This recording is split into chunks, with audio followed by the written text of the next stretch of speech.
ওয়ার্ল্ডমেক নিউজে আপনাদের স্বাগত জানাই। এই মুহূর্তের সবচেয়ে বড় ব্রেকিং নিউজ দিয়ে আমরা শুরু করছি। বিস্তারিত তথ্য জানতে আমাদের সাথেই থাকুন। হিন্দু পরিচয়ের কারণেই বাদ, প্রার্থীপদ খারিজ করতে ক্ষোভ উগরে দিলেন নিশা চট্টোপাধ্যায়। 27 ডিসেম্বর থেকে শুরু শুনানি পর্ব। কোথায় বসবে বেঞ্চ, কাদের ডাকা হচ্ছে, জানুন বিস্তারিত খবরে। বাংলাদেশে অশান্তির মাঝে আটকে ভারতীয় মেডিকেল ছাত্ররা, জরুরি হস্তক্ষেপ চেয়ে প্রধানমন্ত্রীকে চিঠি। তুই বলায় আপত্তি জানাতেই মারধর, রোগীকে মারার অভিযোগে চিকিৎসক, ভাইরাল ভিডিও। ধর্ম অবমাননার ভুয়ো মামলায় দীপু খুন, বিচারের আশ্বাস দিয়ে অডিও বার্তায় সরবর হাসিনা। বালিগঞ্জে নিশানন, মুসলিম প্রার্থী দাঁড়াবেন, হুমায়ুন ঘোষণায় রাজনৈতিক চর্চা তুঙ্গে। হাঁসখালি গণধর্ষণ খুন মামলায় 3 জনের যাবজ্জীবন রায় শুনে ভেঙে পড়ল নির্যাতিতার পরিবার। বড়দিনের আগে আরও নামবে পারদ, আগামী 2 দিন কুয়াশায় সতর্কতা রাজ্য জুড়ে। এতক্ষণ শুনলেন সংবাদ শিরোনাম, এবার আসছি বিস্তারিত খবরে। সোশ্যাল মিডিয়ায় ছড়িয়ে পড়া কোনো ভিডিওর জন্য নয়, হিন্দু পরিচয়ের কারণেই তাকে প্রার্থী তালিকা থেকে বাদ দেওয়া হচ্ছে, এমনই অভিযোগ তুললেন নিশা চট্টোপাধ্যায়। হুমায়ুন কবিরের নতুন দল জনতা উন্নয়ন পার্টির বিরুদ্ধে এই অভিযোগ করলেন তিনি। দলের সিদ্ধান্তের জেরে তাকে সামাজিকভাবে হেনস্থার মুখে পড়তে হচ্ছে। তৃণমূল থেকে সাসপেন্ড হওয়ার পর ভরতপুরের বিধায়ক হুমায়ুন কবির আগেই জানিয়েছিলেন 22 ডিসেম্বর তিনি নতুন রাজনৈতিক দল গড়বেন এবং 26 সালের বিধানসভা নির্বাচনে 100-র বেশি আসনে প্রার্থী দেবেন। সেই মতো সোমবার নিজের দল ঘোষণা করলেন তিনি এবং প্রাথমিকভাবে 10টি আসনের প্রার্থীর নামও প্রকাশ্যে আনেন। সেই তালিকায় বালিগঞ্জ কেন্দ্রের প্রার্থী হিসেবে নিশা চট্টোপাধ্যায়ের নাম ছিল, কিন্তু এক রাতের মধ্যেই পরিস্থিতি বদলে যায়। হুমায়ুন কবির জানান নিশা আর তার দলের হয়ে ভোটে লড়বে না। দাবি করা হয় নিশার কিছু ভিডিও সামনে আসার পরে এই সিদ্ধান্ত নেওয়া হয়েছে। মঙ্গলবার এই প্রসঙ্গে মুখ খুললেন নিশা, বললেন হঠাৎ করে তাকে ভিডিও নিয়ে নানান কথা বলা শুরু হয়েছে, চারপাশে গুজব ছড়ানো হচ্ছে। তার কথায় হুমায়ুন কবির নিজেই তাকে প্রার্থী হওয়ার কথা বলেছিলেন, তিনি তাতে রাজি হয়েছিলেন, কিন্তু আচমকা মতো বদল হওয়ায় তিনি হতবাক। নিশার স্পষ্ট অভিযোগ ভিডিও নয়, আসল কারণ তার ধর্মীয় পরিচয়। তিনি বললেন আমি হিন্দু বলেই আমাকে বাদ দেওয়া হয়েছে, যদি দল সত্যিই সেকুলার হতো তাহলে এমনটা হতো না। আমি আগেও বাবরি ইস্যুতে পাশে ছিলাম, তবু কেন এই সিদ্ধান্ত নেওয়া হলো।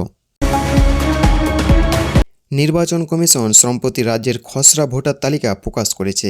এবার সেই তালিকা নিয়ে শুনানির প্রক্রিয়া শুরু হতে চলেছে। আগামী 27 ডিসেম্বর থেকে রাজ্য জুড়ে শুনানি শুরু হবে। খসড়া তালিকা প্রকাশের পরে ভোটারদের কাছে নোটিশ পাঠানোর কাজ শুরু হয়েছে, যা করেছেন বুথ স্তরের আধিকারিক বা বিএলওরা। কমিশন সূত্রে জানা যাচ্ছে প্রথম দফায় 2002 সালের ভোটার তালিকার সঙ্গে যাদের নাম মিলছে না তাদেরই আগে শুনানির জন্য ডাকা হবে। রাজ্য এমন ভোটারের সংখ্যা প্রায় 32 লক্ষ। ইতিমধ্যে প্রায় 10 লক্ষ নোটিশ ছাপানো হয়ে গেছে। কমিশনের আশা মঙ্গলবারের মধ্যেই সব নোটিশ ছাপানোর কাজ শেষ হয়ে যাবে। এর পাশাপাশি শুরু হয়েছে মাইক্রো অবজার নিয়োগের কাজ। জানা যাচ্ছে প্রায় 4000 মাইক্রো অবজার নিয়োগ করা হয়েছে এবং তাদের নিয়োগপত্র পাঠানো হয়েছে। শুনানির গোটা প্রক্রিয়া ঠিকঠাক হচ্ছে কিনা তা দেখভালের দায়িত্বে থাকবেন আধিকারিকরা। এই কাজের জন্য তাদের বিশেষ প্রশিক্ষণও দেওয়া হবে। আগামী 24 ডিসেম্বর নজরুল মঞ্চে 2 দফায় সেই ট্রেনিংয়ের আয়োজন করা হয়েছে। কমিশন সূত্রে আরও জানা গিয়েছে আগে সিও দপ্তরে মাইক্রো অবজার নিয়োগের অনুরোধ জানিয়ে চিঠি দিয়েছিল। সেই অনুযায়ী বিভিন্ন কেন্দ্র সরকারি কর্মীদের এই দায়িত্বে আনা হয়েছে। যদিও এই নিয়োগ ইতিমধ্যেই কিছু বিতর্ক তৈরি হয়েছে। শুনানি পর্বে কোনো রকম ভুলচুক রাখতে চায় না নির্বাচন কমিশন, তাই ভোটারদের নোটিশ দেওয়ার সময় রিসিভ কপিতে সই নেওয়া হচ্ছে। শুধু তাই নয়, শুনানির দিনও সংশ্লিষ্ট ব্যক্তির আবার সই নেওয়া হবে, যাতে পরিচয় যাচাই করা যায়। শুনানি কোথায় হবে সেই জায়গাও ঠিক করে ফেলেছে কমিশন। জানা যাচ্ছে ব্লক স্তরে এই শুনানি হবে। বিডিও অফিস, বিভিন্ন সরকারি ভবন ছাড়াও স্কুল, কলেজ, এমনকি পুরসভা ভবনেও শুনানির ব্যবস্থা রাখা হয়েছে। বাংলাদেশে চলা হিংসার ঘটনা, সেখানে আটকে থাকা বহু ভারতীয় মেডিকেল পড়ুয়ার নিরাপত্তা নিয়ে উদ্বেগ বাড়ছে। এই পরিস্থিতিতে প্রধানমন্ত্রী নরেন্দ্র মোদীকে চিঠি দিয়েছে সর্বভারতীয় মেডিকেল ছাত্র সংগঠন all India medical student association.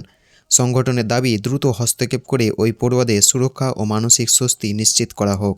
প্রধানমন্ত্রীকে পাঠানো চিঠিতে এআইএমএসএ জানিয়েছে বাংলাদেশে থাকা ভারতীয় পড়ুয়াদের পরিবারগুলির কাছ থেকে নিয়মিত উদ্বেগের বার্তা আসছে। সেখানে থাকা ছাত্রছাত্রীরা নিরাপত্তা এবং অনিশ্চয়তার মধ্যে দিয়ে দিন কাটাচ্ছে। সম্প্রতি হিংসাত্মক ঘটনা, ভয়, দুশ্চিন্তা ও মানসিক চাপ আরও বেড়েছে বলে দাবি সংগঠনের। এই অবস্থায় পড়ুয়াদের নিরাপত্তা ও সুস্থতার জন্য অবিলম্বে কেন্দ্রীয় হস্তক্ষেপ প্রয়োজন বলে তারা জানিয়েছে। সংগঠনের তরফে আরও বলা হয়েছে বিদেশি পড়াশোনা করতে যাওয়া ছাত্রছাত্রীর সংকটের সময় দেশের সরকারের পাশে থাকার আশা করে। তাই প্রধানমন্ত্রীর কাছে আবেদন জানানো হয়েছে তিনি যেন বিদেশ মন্ত্রক, ঢাকাস্থ ভারতীয় দূতাবাস এবং অন্যান্য সংশ্লিষ্ট দপ্তরের সমন্বয় রেখে দ্রুত প্রয়োজনীয় ব্যবস্থা নেন। উল্লেখযোগ্যভাবে ইনকলাব মঞ্চের মুখপাত্র শরীফ ওসমান হাদির মৃত্যুর পর বাংলাদেশে হিংসার ভয়াবহ আকার নেয়। গত 12 ডিসেম্বর ঢাকায় বিজয়নগর এলাকায় গুলিবদ্ধ হওয়ার পর তাকে চিকিৎসার জন্য সিঙ্গাপুরে নিয়ে যাওয়া হয়। সেখানেই 18 ডিসেম্বর তার মৃত্যু হয়। এই ঘটনার পর থেকে বাংলাদেশ জুড়ে অশান্তি ছড়িয়ে পড়ে। একাধিক সংবাদ মাধ্যমের অফিস ভাঙচুর, সাংস্কৃতিক অনুষ্ঠানে হামলা এবং বিভিন্ন জায়গায় খুনের ঘটনার খবর সামনে আসে। সংখ্যালঘু হিন্দু যুবক দীপু দাসের নৃশংস হত্যার ঘটনা ব্যাপক চাঞ্চল্য সৃষ্টি করে। পরিস্থিতি আরও জটিল হয়ে ওঠে। সেখানে থাকা ভারতীয় মেডিকেল পড়ুয়াদের নিরাপত্তা নিয়ে উদ্বেগ বাড়ে। এই পরিপ্রেক্ষিতে AIMSA প্রধানমন্ত্রীর কাছে সাহায্যের আবেদন জানিয়েছে। এতক্ষণ শুনলেন বিস্তারিত সংবাদ। আজকের মতো খবর এখানেই শেষ হলো। ধন্যবাদ।